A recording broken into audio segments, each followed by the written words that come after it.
বিসমিল্লাহির রহমানির রহিম। আসসালামু আলাইকুম। রেডিয়ান কালচারাল ক্লাব এবং প্রবৃত্তি ই লার্নিং ইউটিউব চ্যানেল থেকে বলছি। প্রিয় ছাত্রছাত্রী ও বন্ধুরা, আজ আমি পঞ্চম শ্রেণীর বিষয় গণিত অধ্যায় 3 চার প্রক্রিয়া সম্পর্কিত সমস্যা নিয়ে আলোচনা করছি। তো এর অধ্যায়ে আলোচনার বিষয় 3টি, যথা বন্ধনী ব্যবহার, চার প্রক্রিয়া সম্পর্কিত সমস্যা এবং ঐকিক নিয়ম। বন্ধনী 3 প্রকার, যথা প্রথম বন্ধনী, দ্বিতীয় বন্ধনী, তৃতীয় বন্ধনী। বন্ধনী 3 প্রকার। প্রক্রিয়া চিহ্ন, প্রক্রিয়া চিহ্ন 4টি, যথা ভাগ, গুণ, যোগ, বিয়োগ। এই 4টি প্রক্রিয়া চিহ্নের কাজ পর্যায়ক্রমে করতে হয়। প্রথমে ভাগের কাজ করতে হয়, তারপরে গুণের কাজ, তারপরে যোগের কাজ, তারপরে বিয়োগের কাজ। ঐকিক নিয়ম, ঐকিক নিয়মটা কি? যে প্রক্রিয়ায় আগে একটির দাম বের করে সমস্যা সমাধান করা হয় সেই প্রক্রিয়াকেই ঐকিক নিয়ম বলে। আরও আমাদের যে বিষয়গুলো জানতে হবে তা হলো নিচে আমি পর্যায়ক্রমে দিয়েছি। যে গুণফল কাকে বলে বা গুণফলের সূত্র কী? গুণ্য গুণ গুণক। গুণ্যের সূত্র কী? গুণ্য সমান সমান গুণফল ভাগ গুণক। এবং গুণকের সূত্র কী? গুণক সমান সমান গুণফল ভাগ গুণ্য। আমি বোঝার সুবিধার্থে, ছেলেমেয়েদের বোঝার সুবিধার্থে আমি এই পাশে রাফ করে দিয়েছি। দেখেন সুন্দর করে এখানে দিয়েছি। যে সংখ্যা দ্বারা গুণ করা হয় তাকে গুণক বলে, এবং যে সংখ্যাকে গুণ করা হয় তাকে গুণ্য বলে। আর গুণফল কাকে বলে? গুণক দ্বারা গুণ্যকে গুণ করে যে সংখ্যা পাওয়া যায় তাকে গুণফল বলে।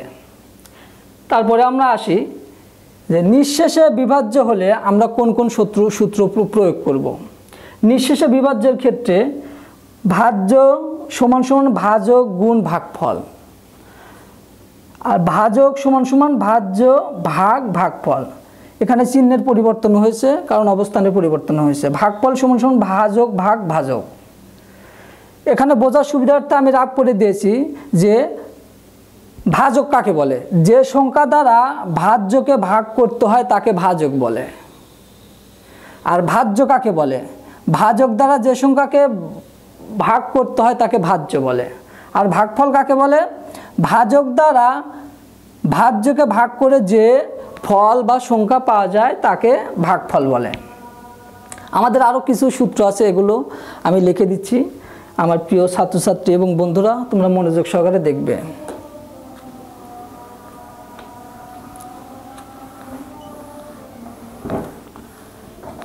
আমি এখানে লিখেছি যে নিঃশেষে বিভাজ্য হলে। এখন লিখব নিঃশেষে বিভাজ্য না হলে আমাদের কোন সূত্র লিখতে হবে?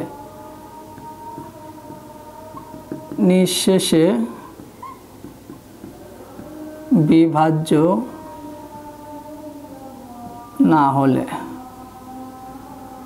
এখন নিঃশেষে বিভাজ্য না হলে আমাদের কোন সূত্র লিখতে হবে? নিঃশেষে বিভাজ্য না হলে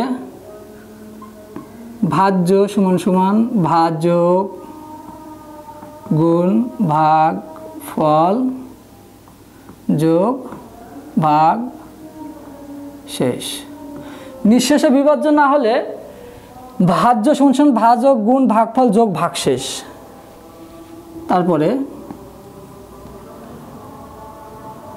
ভাজক সমান সমান ভাজ্য বিয়োগ ভাগ শেষ ভাগ ভাগ ফল। এরপরে আমরা লিখব যে ভাগফল সমান সমান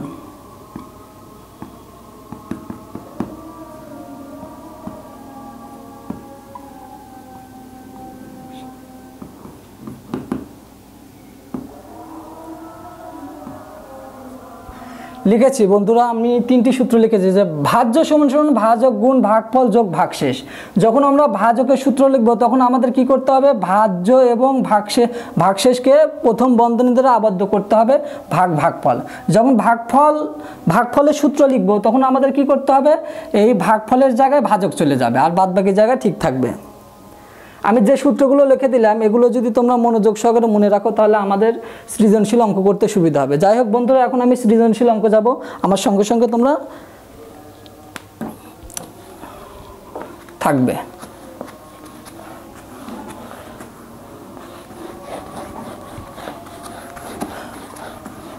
প্রথমে আমি আগে একটি সৃজনশীল অঙ্কের উদ্দীপক লিখে নেব, আমার সঙ্গে সঙ্গে তোমরা লক্ষ্য রাখবে।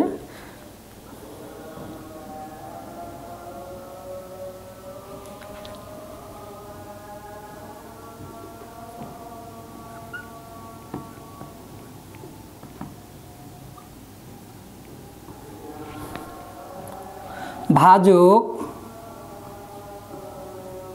৭৮, ভাগফল 25, ভাগফল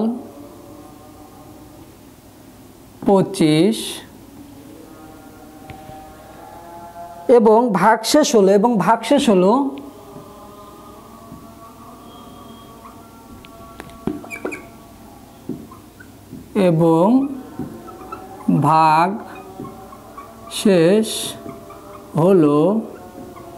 ভাগশেষ হলো ভাজকের 1/3। ভাগশেষ হলো ভাজকের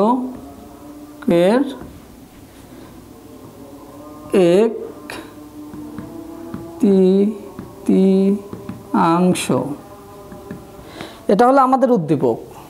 লিখেছি যে ভাজক ৭৮, ভাগফল 25 এবং ভাগশেষ হলো ভাজকের 1/3।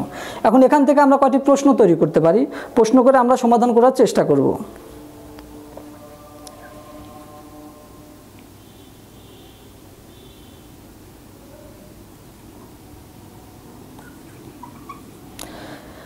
নিঃশেষে বিভাজ্য না হলে ভাজক নির্ণয়ের সূত্রটি লেখো।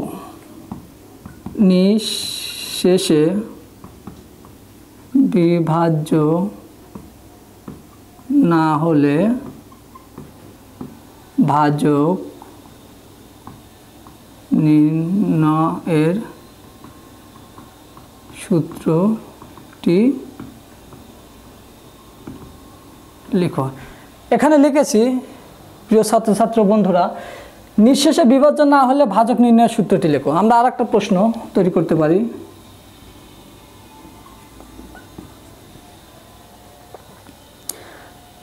ভাগশেষ কত? ভাগশেষ কত? এখানে একটা প্রশ্ন হয়। আর একটা প্রশ্ন আমরা করতে পারি,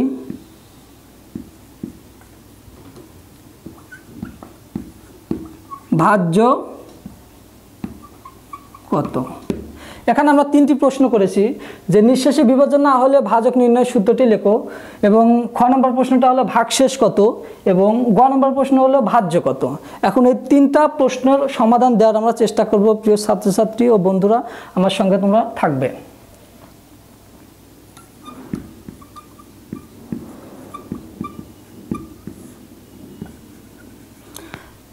আমরা এখানে সমাধান লিখে নিতে পারি। সমাধান না লিখলে আমরা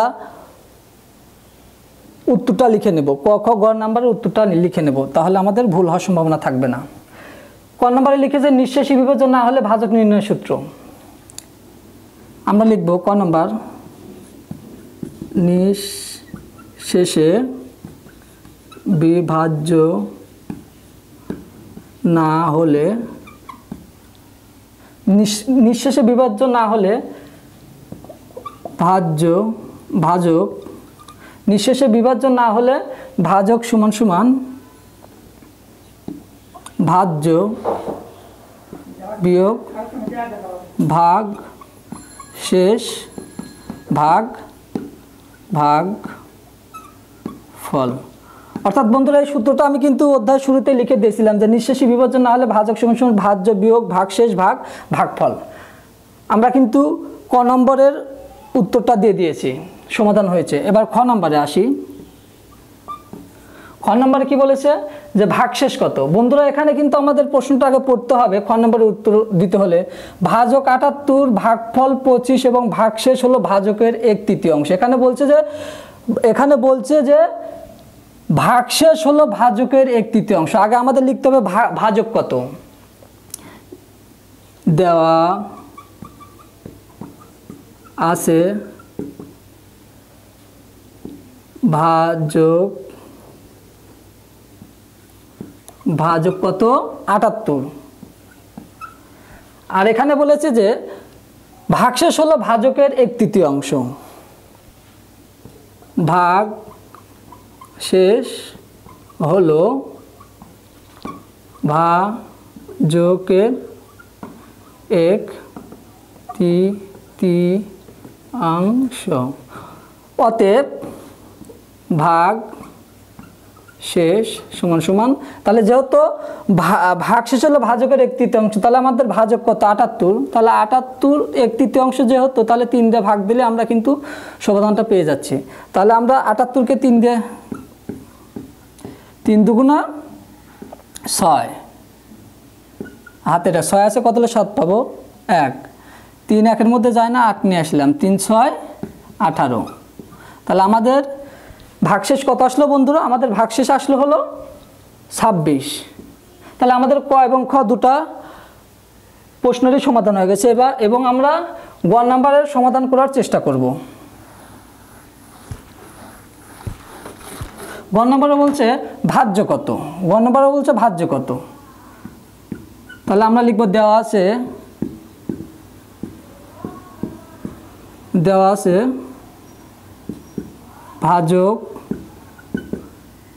78, ভাগফল 25 এবং খ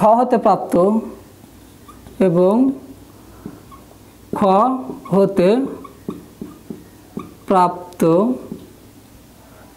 প্রাপ্ত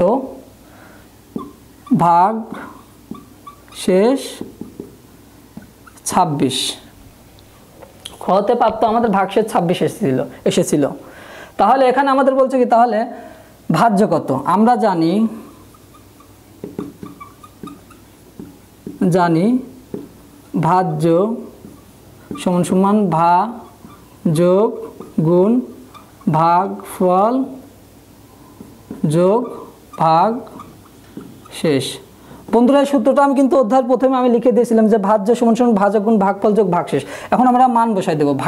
ভাজক কত 78 গুণ ভাগফল কত 25 যোগ ভাগশেষ কত 26। তাহলে আমরা এখানে লাভ করতে পারি 78 25 গুণ করলে কত হয়, 5 8 40 শূন্য, হাতে আমার 4, 5 7 35 25 36 37 38 39, 3 9, এক ঘর কাটলাম, 8 দুগুণা 16 6, 8 দুগুণা 16 6, হাতে আমার 1, 7 দুগুণা 14 আর 1 15।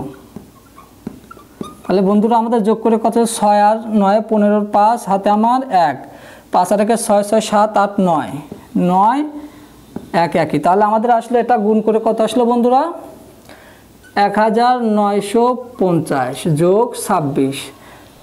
তার সঙ্গে 1950কে আমরা সাথে 26 যোগ করি, দেখি কত আসে।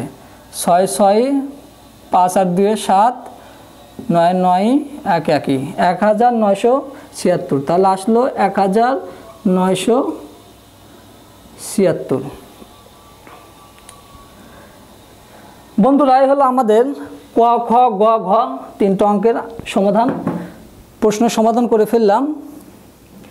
আশা করি আমি যেভাবে বোঝানোর চেষ্টা করেছি প্রিয় ছাত্রছাত্রী ও বন্ধুরা, তোমরা যদি এই ফরম্যাট অনুসারে যদি তোমরা এই ক্লাসটা মনোযোগ দিয়ে শোনো এবং বাসায় প্র্যাকটিস করো, আশা করি তোমাদের সুফল হবে, ভালো রেজাল্ট করবে, এই অধ্যায় সম্পর্কে পূর্ণাঙ্গ ধারণা আসবে এবং এই অধ্যায়ে যেখান থেকে সৃজনশীল দিক না কেন তোমরা অ্যান্সার করতে সহায়ক হবে।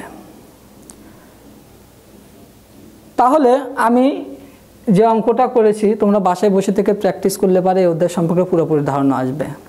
বন্ধুরা আজ এই পর্যন্তই, পরবর্তী ক্লাস আমাদের পরবর্তী পর্বে দেখানো হবে।